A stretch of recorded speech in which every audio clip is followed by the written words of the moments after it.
To Sell is Human by Daniel Pink. Can you think of a job that doesn't require you to sell something? We didn't think so. Though you may not be treading door to door to sell people on a new product or candy bars for a baseball fundraiser, every job has some sort of selling element that's necessary to the successful running of a company. In To Sell is Human, Daniel Pink explains that as humans, we are all in sales. This rings especially true nowadays when most millennials are jumping on the entrepreneur bus and saying bye-bye to the 9-to-5.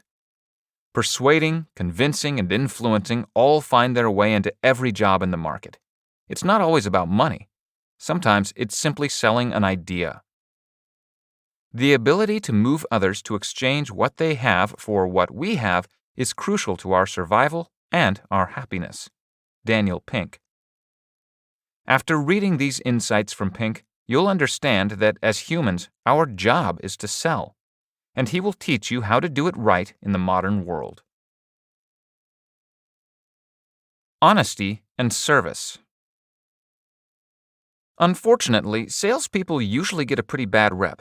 They are known for pushing and pushing until they finally get the customer to buy or walk away in annoyance. The classic example we all think of is the used car salesman who tries to swindle the customer without the appropriate knowledge to buy. However, things have changed since we have the internet, an unlimited resource for information.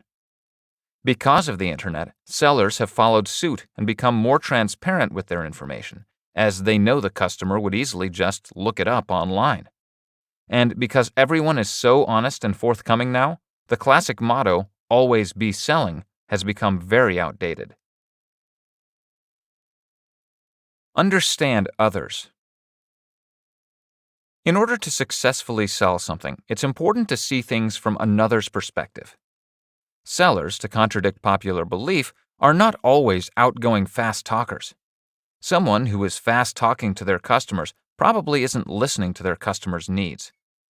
The best salespeople are the ones who can be friendly and offer suggestions, yet also sit back and listen to what the customer is saying. Extroverts, in other words, often stumble over themselves. They can talk too much and listen too little, which dulls their understanding of others' perspectives. They can fail to strike the proper balance between asserting and holding back, which can be read as pushy and drive people away. Daniel Pink. Attunement means understanding what others are thinking, not what they are feeling. Empathy is understanding how others are feeling, and though it is nice to be empathetic, being attuned to what others are thinking is much more important in selling. People in power tend to stick to their own perspectives, which makes it harder for them to become attuned to others. A powerful sales tool that helps people to know you understand what they are thinking is mimicry. This is the act of mimicking with small gestures what the other person is doing. Mimicry also includes repeating words and phrases back to the customer during the conversation to make sure they understand that you are both on the same page.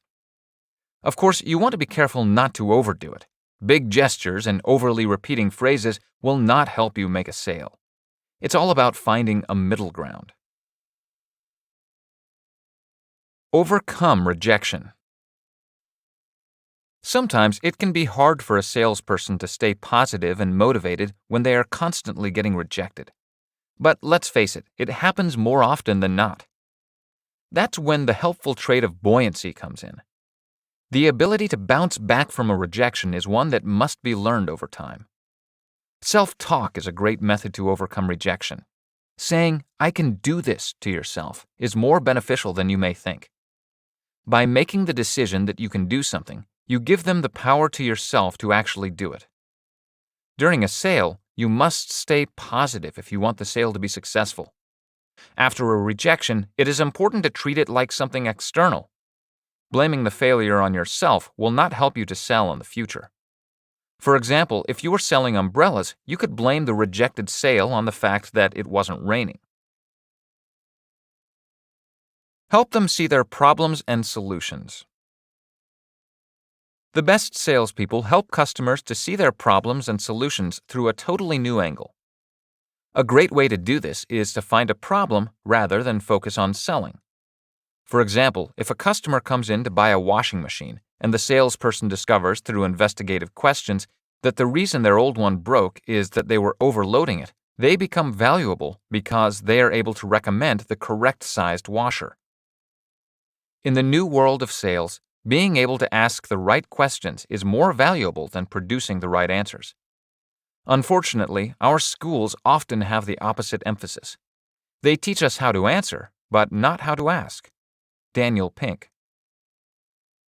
When presenting the new washers to the customer, it is wise to compare it to research that relates. This way you sound informative and able to diagnose a solution. It's all about credibility. Then, when you start to recommend washers that would work for larger loads, don't give more than a few options. Overloading the customer, much like their washer, could cause them to break or not be able to make a decision, which would result in you losing a sale. When you give the customer a clear plan to fix their problem, they will feel at ease with making a purchase. Modern pitches. With all the hustle and bustle going on in the world nowadays, it's hard to get people to listen. So the modern pitch should be short and sweet and to the point. However, this short and sweet pitch must also be engaging. That's because we are exposed to do so many pitches throughout our days. They come in all forms, such as social media, on subways, on TV, on billboards, etc. An expert tip is to use the rhyming technique, which says to make your pitches rhyme. It is said that it helps people remember it better. It's almost like a song that is stuck on repeat in your head. Improv. In the old days, salespeople would rely on conversational scripts in order to make a sale. But in the market today, that pre-planned robot-toned script just doesn't work. That's why it's important for salespeople to keep an open mind, relate to their customers, and go off their energy.